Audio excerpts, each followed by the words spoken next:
प्यारे विद्यार्थियों, आज हम भूगोल विषय बीए पार्ट फर्स्ट में हमारा पेपर है भौतिक भूगोल। उसमें पवनों के बारे में पढ़ेंगे, पवन और उसके प्रकार। हवा का क्षैतिज प्रवाह पवन कहलाता है। पवन और हवा में दोनों में अंतर होता है।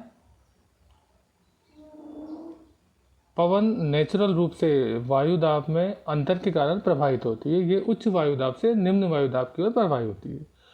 हवा के ऊर्ध्वाधर प्रवाह को वायुधारा कहते हैं। पवन का नामकरण उस दिशा से होता है जिधर से वे आती है। पश्चिम से आने वाली हवाएं पछुआ हवाएं कहलाती है। वायु दिग्दर्शी यंत्र से पवन की दिशा ज्ञात की जाती है और पवन की गति जानने के लिए वेग मापी या एनीमोमीटर का उपयोग किया जाता है। धरातल पर पवन का वेग किलोमीटर प्रति घंटा में तथा समुद्र पर नॉट प्रति घंटा में दर्शाया जाता है।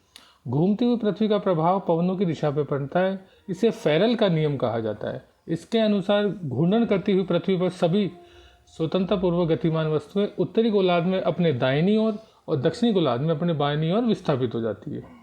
स्थायी पवन ये संपूर्ण भूमंडल पर चलने वाली हवाएं हैं जो साल भर एक निश्चित दिशा में चलती रहती है। ये विश्व की स्थायी वायुदाब पेटियों की स्थिति के अनुरूप संचारित होती है।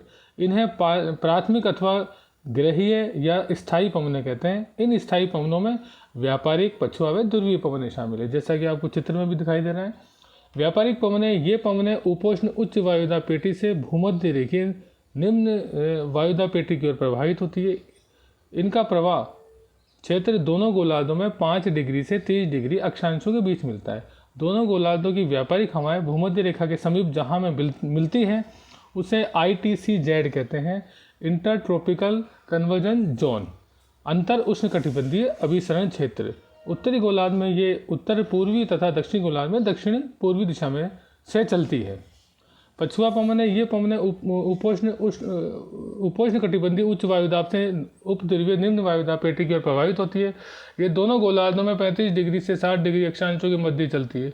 दक्षिणी गोलार्ध में स्थल खंड अपेक्षाकृत कम है। स्थलीय बाधाओं के अभाव में यहाँ पछुआ पवनें प्रचंड वेग से प्रभावित होती है। इन वेगवती पवनों को गरजती 40, प्रचंड 50 व चीखती 60 के नाम से पुकारा जाता है। उत्तरी गोलार्ध में ये पवनें दक्षिणी पश्चिम तथा दक्षिणी गोलार्ध में उत्तर पश्चिम से चलती है।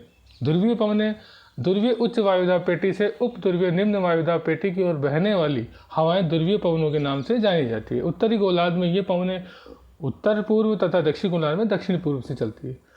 अब हम बात करेंगे सामूहिक पवनों की। जैसे मानसून पवनें आती है, इसमें मानसून शब्द मौसम सबसे बना है। मौसम का शाब्दिक अर्थ है ऋतु से। यह शब्द उन पवनों के लिए प्रयुक्त होता है जो ऋतु परिवर्तन के साथ अपने प्रवाह दिशा में पूर्ण उत्क्रमण करती है। भारतीय उपमहाद्वीप में मानसूनी हवाओं का सर्वोत्तम विकास हुआ।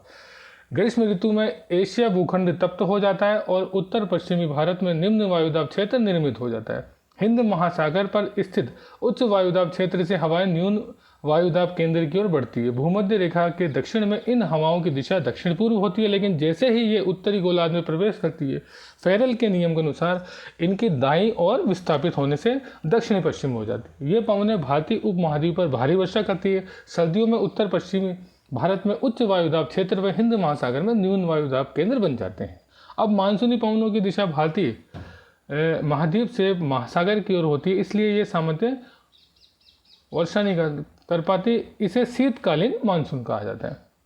अब स्थानीय पवनों की बात करते हैं जो स्थानीय परिस्थितियों से उत्पन्न होती है, जैसे सागर स्थल समीर। ये समुद्र तटीय क्षेत्र में चलने वाली दैनिक पवनें हैं। दिन के समय तटीय क्षेत्र सागर की तुलना में शीघ्र गर्म हो जाता है और स्थल भागों पर निम्न वायुदाब बन जाता है। इस समय समुद्र पर उच्च वायुदाब होने के कारण पवनें सागर से तट की ओर चलने लगती है। चूँकि हवा सागर की ओर से आ रही है, इसलिए इसे सागरीय अथवा जल समीर कहा जाता है। इसके चलने से तटीय प्रदेश में तापमान ज़्यादा नहीं बढ़ पाते, क्योंकि सागर से आने वाली पवन अपेक्षाकृत शीतल होती है। रात्रि के समय स्थल शीघ्रता से ठंडे हो जाते हैं, लेकिन समुद्र गर्म रहता है। अर्थात उच्च वायुदाब स्थल भागों पर व न्यून वायुदाब समुद्र पर स्थित होता है। अतः हवाओं का प्रवाह तट से समुद्र की ओर हो जाता है। इसे स्थल समीर कहते हैं। सागर स्थल समीर से तटीय प्रदेशों में दैनिक व वार्षिक तापांतर कम रहता है। पर्वत घाटी समीर पर्वतीय क्षेत्रों में दिन के समय सूर्य ताप से घाटियां गर्म हो जाती है और उनके संपर्क में आने वाली वायु गर्म होकर हल्की हो जाती है तथा हवा घाटी से पर्वतीय ढलानों के सहारे ऊपर की ओर उड़ती है। चूंकि हवा घाटी की ओर से आती है, इसलिए इसे घाटी समीर कहा जाता है। रात्रि के समय स्थिति विपरीत हो जाती है। पर्वतीय उच्च ढाल रात्रि के समय शीघ्रता से ठंडे हो जाते हैं। यहाँ स्थित वायु भी ठंडी होने से भारी हो जाती है।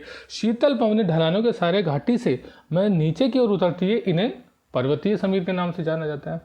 लू उत्तर भारत के मैदानों में मई जून के गर्म महीनों में दोपहर के बाद लू चलती है। ये स्वतप्त व शुष्क हवा है। इस हवा का तापमान 45 से 50 डिग्री सेल्सियस के बीच होता है।